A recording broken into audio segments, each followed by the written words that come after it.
G'day Pickleball family. First thing to know, as shared on pacificpickleball.com.au, Northern Crocs win MLPA, Major League Pickleball Australia, Auckland, New Zealand Open.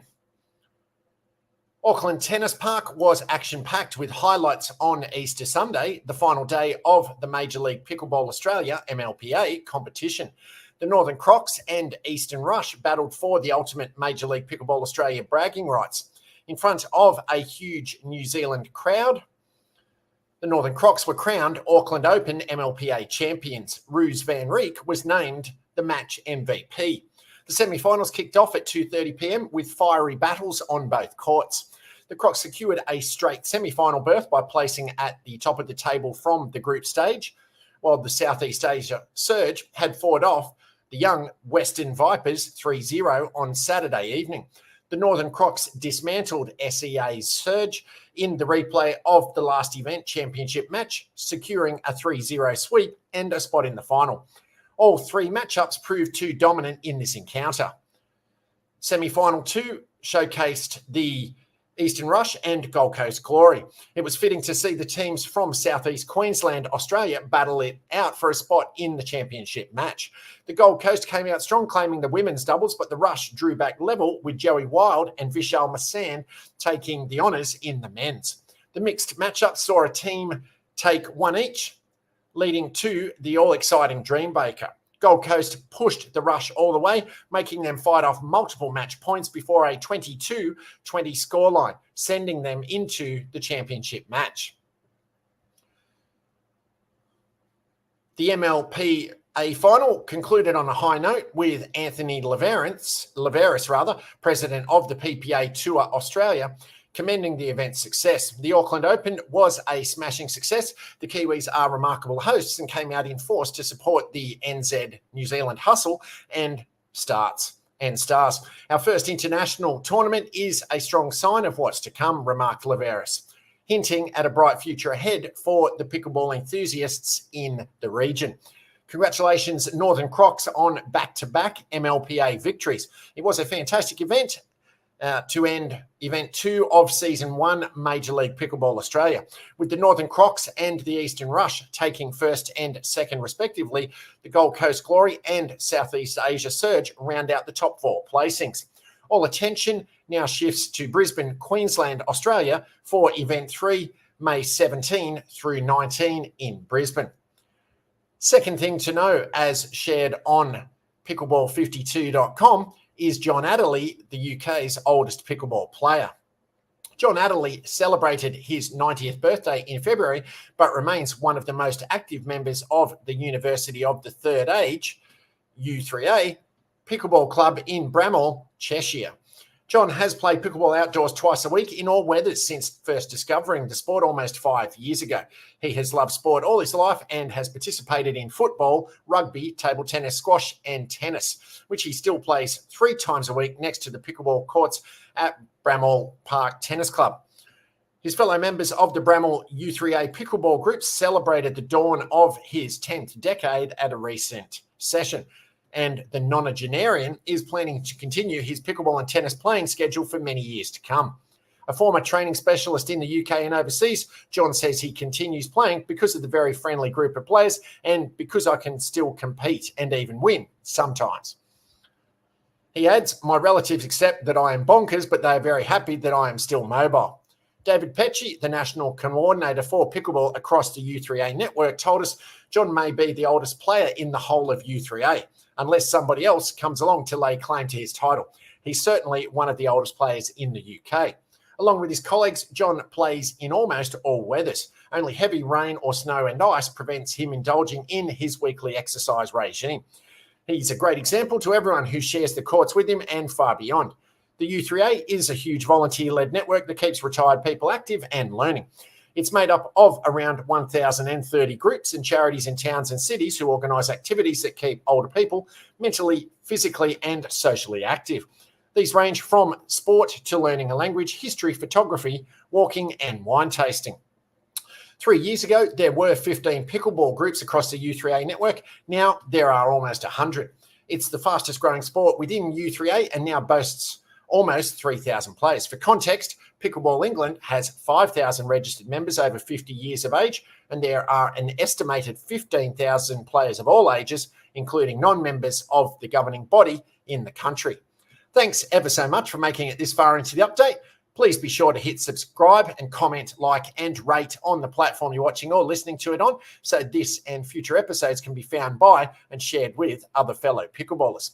Third thing to know, as shared on pickleballunion.com, Pickleball Player Power helps squash proposed $60 monthly paying fee. Player power prevailed at the Norwalk Senior Centre in Norwalk, Connecticut, when the proposed introduction of a $60 monthly charge to use the pickleball court was cancelled after participants protested. On March 20, members of the centre's pickleball community were taken aback by a notice proclaiming that commencing April 1st, a fee would be required to utilise the court facilities. Bill Wren, a dedicated pickleball enthusiast, expressed the sentiment of many players during a meeting at NSC, stating, "You can see we have a lot of active members here who play pickleball, pay the membership fee every year, and are outraged not only by the amount, but also by the fact that we only had 10 days notice, that there's a fund that's going to be instituted." As the Milford Mirror reported, senior centre members already contribute $25 annually for membership. For many, particularly those on fixed incomes, the introduction of a new fee could render access to the court financially challenging. In response to this concern, the Norwalk Senior Centre offered to waive the fee for seniors who volunteer for 2 hours per week. However, following a robust outcry from numerous members and a postponement in its enforcement, the Norwalk Senior Centre opted to revoke the fee entirely. "We want seniors to have fun, socialise and get their regular exercise. It's been a part of our mission since 1971, stated the Senior Centre's announcement regarding the fee cancellation. A meeting resulted between the Norwalk Senior Centre Board and passionate pickleball players following the fee hike announcement. 35 seniors participated, questioning the rationale behind the new fee and why it specifically targeted pickleball.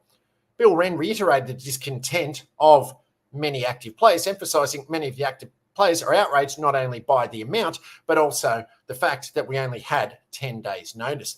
The proposed fee would have amounted to $720 annually per player.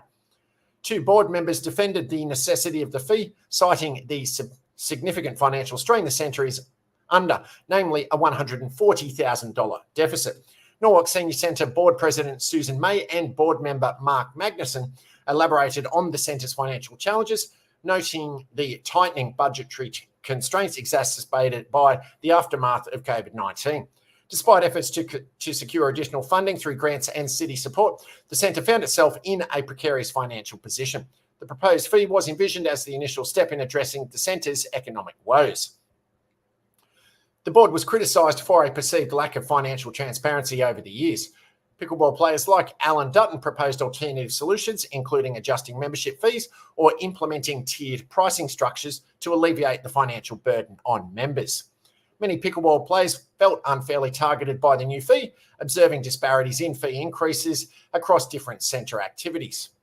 Despite concerns, pickleball remains a vibrant aspect of the Norwalk Senior Centre, fostering not only physical activity, but also social engagement among seniors. Dennis Warfield, reflecting on his experience as a newcomer to the pickleball community, emphasised the significance of inclusive recreational spaces like the Norwalk Senior Centre. "I started here in July, brand new," Warfield said. "I'm not a tennis or pickleball player. I haven't been involved in sports in 30 years or so." Warfield also said that a place where seniors of all skill levels can play pickleball is important because the Norwalk Senior Centre accepts him as part of the group. "I think that's another part of this. It's not just the financial stuff. It's getting to know people, having lunch after a game with my group," Warfield said. Fourth thing to know, as shared on thedinkpickleball.com, opportunity knocks at the Veolia PPA Houston Open with some big names sitting out, as shared by author Eric Tice. The Houston Open kicks off Wednesday at Lifetime Pickleball in Texas. In Houston, Texas. This is the second of 4 back-to-back stops in April on the PPA Tour. As an Open, this tournament is worth 1,000 PPA points and has a traditional draw instead of the progressive draw. Notable players not playing this week. Since this is an open level event and the second of 4 back-to-back tournaments, some top players are taking this tournament off. Here are some names who aren't playing in Houston: Annalie Waters, ALW, Catherine Parento, Brooke Buckner, Jack Sock, Riley Newman, Tyson McGuffin, JW Johnson. Women's singles, interesting facts, matchups. Maggie Brasher is the number 1 seed without ALW or Catherine Parento competing. Kristen Maddox is the number 14 seed and she hasn't played on tour in the last month. Dominique Schaefer is the number 5 seed even though she hasn't made the quarterfinals this year. Is this the event where Schaefer makes a run? If they make it to the quarterfinals, new Major League Pickleball teammates Lacey Schneeman and Caitlin Christian will play each other for the first time. Predictions, semi-finalists Maggie Brasher, Caitlin Christian, Leah Jansen and Lena Pagimate. Gold, Leah Jansen gets her first win on tour this year in singles over Caitlin Christian. Men's singles, interesting facts, matchups. I really think the PPA should make some seeding exceptions from time to time. Twin brothers Hunter and Yates Johnson shouldn't be 30-something seeds. Travis Rettenmeyer is playing a singles event in a traditional draw. Hopefully, he is back to full health. Rafa Hewitt is the number 15 seed, but hasn't made it past the round of 16 this year. Is Houston the place? Doubtful, because he will probably face Federico Staksrud. Predictions, semi-finalists Ben Johns, Federico Staksrud, Connor Garnett and Christian Olshon. Gold, Federico beats Christian Olshon, who upsets Ben in the gold medal match. Women's doubles, interesting facts, matchups. Can Rachel Rohrbacher and Anna Bright bounce back after a not-so-great event in North Carolina? Leah Jansen and Tina Pisnik are the number 8 seed, and this is their first time playing together. Callie and Lucy are back together. They are the number 2 seed. Predictions, semi-finalist Bright Rohrbacher, Jansen Pisnik, Todd Black, David Jackie Kawamoto. Gold, Bright Rohrbacher beat Todd Black to win gold. Men's doubles, interesting facts, matchups. Tyler Leung and Christian Olshon are pairing up, making them the most athletic team in this draw. Rafa Hewitt and Will Hauser paired up together for the first time as the number 13 seed. CJ Klinger and Jaume Martinez-Vic don't get a first-round bye and have to play one of the pro qualifiers. This off of his second-place finish in North Carolina. Predictions, semi-finalists, Johns, Wilson Barr, Wright Ignatowicz, and Staksrud Tayez. Gold, the Johns beat Wright and Ignatowicz to win another gold. Mixed doubles, interesting facts, matchups. Ignatowicz and Bright have the number 1 overall seed, even after their loss to Maggie Brasher and Todd Fote in North Carolina.